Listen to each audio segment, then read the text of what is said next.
10월의 대구 하늘은 유난히 맑았지만 그날의 공기는 숨막히게 뜨거웠다. 이명웅의 콘서트가 열리는 날 대구 도심은 이미 아침부터 들끓었다. 티켓은 개시, 3분 만에 전석 매진. 공연 시작 5시간 전부터 지상철 주변엔 인파가 몰려들었고 대구시청은 일시적 교통 통제를 공지해야 할 정도였다. 이건 그냥 콘서트가 아니에요. 축제. 아니 성지순례 같아요. 팬들의 목소리엔 흥분이 묻어 있었다. 그러나 그 누구도 예상하지 못했다.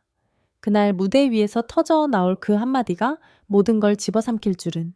무대 조명이 꺼졌다가 다시 켜진 순간 관중석에서 함성이 폭발했다. 이명웅이 피아노 앞에 앉아 있었다. 그 옆 의자 하나. 거기에 최유리가 등장하자 관객들은 숨을 죽였다. 그녀는 떨리는 목소리로 말했다. 오늘 꼭 전하고 싶은 말이 있어요. 순간 조명이 그녀의 얼굴을 비췄다. 그녀의 손이 마이크를 꼭 쥐고 있었다. 그리고 그 한마디. 이명웅 씨, 당신 덕분에 제가 노래를 다시 부를 용기를 얻었어요. 짧은 문장이었다. 하지만 그 한 문장으로 공연장은 순식간에 폭발했다. 함성과 울음이 뒤섞이고 객석의 수천 개 휴대폰 불빛이 흔들렸다. SNS 생중계 화면은 초당 30만 명이 시청 중이었고 댓글창에는 심장 멎는다.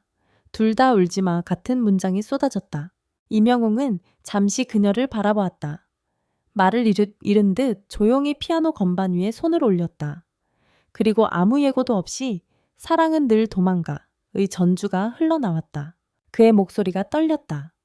노래를 부르는 내내 눈을 감고 있었고 한 구절 한 구절이 비수처럼 날아와 박혔다.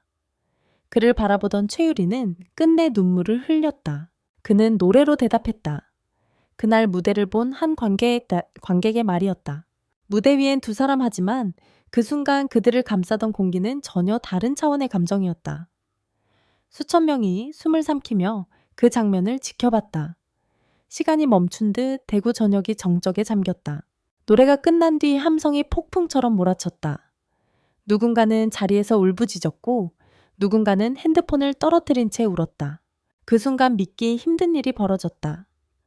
공연장 외부의 대구 지상철 2호선이 일시적으로 정차했다. 관제센터 관계자는 이렇게 말했다. 진동 센서가 순간적으로 이상 수치를 감지했어요. 관중의 함성 때문이었죠. 대구의 도시철도가 팬들의 환호로 잠시 멈춘 건 역사상 처음 있는 일이었다. SNS에서는 지상철까지 멈춘 콘서트란이 미쳤다는 글이 폭발적으로 퍼져나갔다. 공연 직후 각종 플랫폼은 순식간에 마비됐다. 이명웅 대구 콘서트, 최유리 고백, 지상철 멈춤, 해시태그 3개가 동시에 1위를 차지했다. 단 1시간 만에 트위터 조회수 2조 정전만 회 돌파. 팬들은 각자 찍은 영상을 올리며 말했다. 이건 역사가 됐다. 이 날을 평생 잊지 못할 거야. 그날 밤 유튜브에는 대구를 삼켜버린 이명웅 라이브라는 제목의 영상이 올라왔고 조회수는 단 하루 만에 1,500만을 넘겼다. 공연이 끝난 뒤 대기실 앞엔 수십 명의 기자와 스태프가 몰려 있었다. 하지만 그는 한동안 모습을 드러내지 않았다. 조용한 복도 끝 문이 열리고 이명웅이 천천히 걸어 나왔다. 그의 눈가는 아직 붉었다. 기자가 물었다.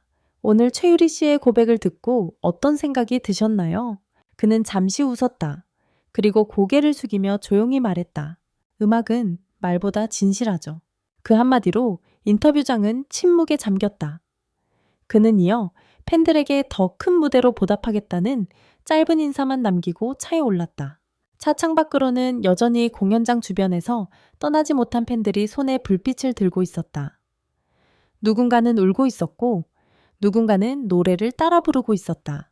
다음 날 아침 대구 지상철 역사 곳곳에 팬들이 붙인 포스트잇이 가득했다. 그날 우리 함께 울었어요.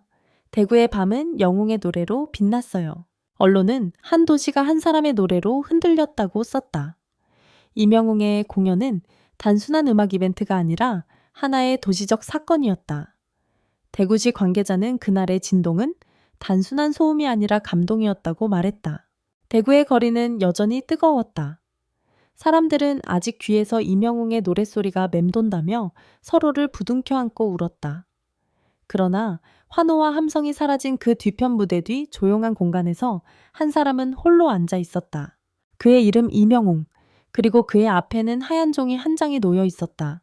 공연이 끝나고 2시간 후 모든 스태프가 철수한 뒤에도 그는 자리를 뜨지 않았다. 무대 조명은 꺼졌지만 여전히 피아노 위엔 미세한 먼지들이 반짝였다. 그는 펜을 들었다. 피곤에 젖은 손끝이 약간 떨렸다. 그리고 천천히 글을 적기 시작했다. 오늘 나는 노래보다 더 큰 울림을 들었다. 그의 눈에는 피로와 여운이 섞여 있었다. 무대 위에서 흘렸던 눈물이 완전히 마르지 않는 듯했다.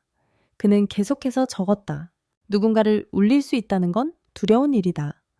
하지만 그 울음 속에 진심이 있었다면 그건 아마 음악이 가진 기적이겠지.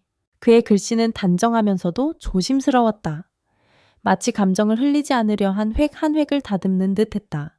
이 편지는 누군가에게 전하려 쓴 것이 아니었다. 그는 그저 자신에게 쓴 편지였다. 화려한 무대 뒤에서 그는 늘 자신을 가장 평범한 사람이라 불렀다. 무대 위에서는 영웅이지만 무대 밖에서는 여전히 이명웅입니다. 그는 그렇게 적으며 잠시 웃었다. 책상 한쪽에는 팬들이 건넨 편지 더미가 쌓여 있었다. 당신의 노래로 하루를 버텼어요. 당신의 목소리가 제 삶을 바꿨어요. 그는 천천히 한 장씩 펼쳐보았다. 그리고 중얼거렸다. 결국 내가 받은 사랑이 더 크구나. 나만의 다드네 전에 토하시 더 크구나. 스나서 그날의 무대 이후 최유리의 고백은 전국적인 화제가 되었다. 진짜였을까? 연출이었을까? 수많은 추측이 떠돌았다. 그러나 그는 아무 해명도 하지 않았다. 대신 다음 날 그녀에게 짧은 메시지 하나만 보냈다.